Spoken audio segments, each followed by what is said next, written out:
Rimane in carcere il trentenne albanese domiciliato a Mestre, pregiudicato e irregolare nel territorio nazionale, che armato di pistola lunedì scorso ha esploso 3 colpi di arma da fuoco a pochi passi dal liceo Berto durante una violenta rissa.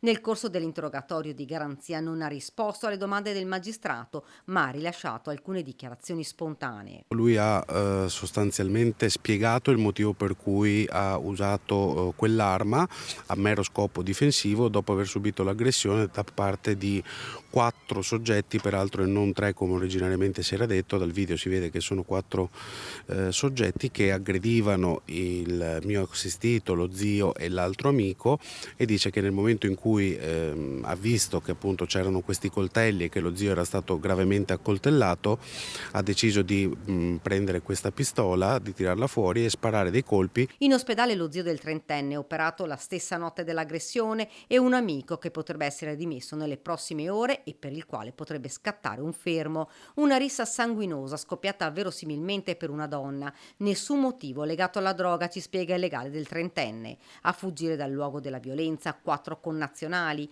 In un video è stato ripreso istante per istante il litigio finito nel sangue. Dal video emerge, diciamo, l'arrivo di tutti i soggetti coinvolti, che vengono ripresi anche in maniera assolutamente nitida.